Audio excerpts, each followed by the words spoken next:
To order a copy of today's broadcast on the 3 Big Lies about the Vietnam War, call 1-800-468-0464. This is the Michael Medved Show. And whenever people tell lies about our servicemen in Vietnam or offer smears about what they did over there, I think of a letter that I've cherished ever since I discovered it. It's a letter written in the tradition of a fighting man going away to war and writing to his fiancée. In this case, his fiancée's name is Angela, in case something happened to him. And the veteran's name is Joseph E. Sintoni. He's a New Yorker. And he wrote, "Dear Angela, this is by far the most difficult letter I shall ever write. What makes it so difficult is that you'll be reading it in the unhappy event of my death. You've already learned of my death. I hope the news was broken to you gently. God, Angie, I didn't want to die. I had so much to live for. You were my main reason for living. You're a jewel, a treasure. Please don't hate the war because it has taken me. I'm glad and proud that America has found me equal to the task of defending it. Vietnam isn't a far-off country in a remote corner of the world. It is Sagamore, Brooklyn, Honolulu, or any other part of the world where there are Americans. Vietnam is a test of the American spirit. I hope I have helped in a little way to pass the test. The press, the television screen, the magazines are filled with the images of young men burning their draft cards to demonstrate their courage.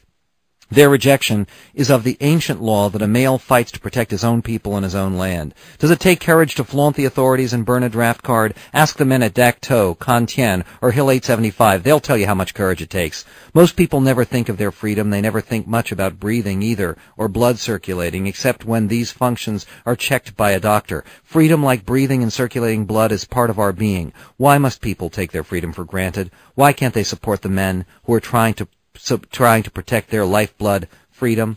We must do the job that God set down for us. It's up to every American to fight for the freedom we hold so dear.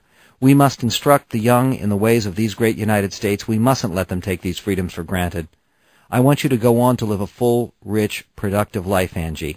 I want you to share your love with someone. You may meet another man and bring up a family. Please bring up your children to be proud Americans. Don't worry about me, honey. God must have a special place for soldiers. I've died, as I've always hoped, protecting what I do hold so dear to my heart. We will meet again in the future. We will. I'll be waiting for you that day. I'll be watching over you, Angie, and if it's possible to help you in some way, I will. Feel some relief with the knowledge that you filled my short life with more happiness than most men know in a lifetime. The inevitable? Well, the last one. I love you with all my heart, and all my love for you will survive into eternity. You're Joey. And Joseph E. Sintoni is one of the 58,000 names on the wall in Washington. He died less than a year after he wrote these words, serving his country in Vietnam. Was he serving his country? He was. What the war means is that he was a hero. People who served their country were heroes. Protesters who opposed the war were not. I'll tell you why as we continue on the 3 Big Lies about the Vietnam War.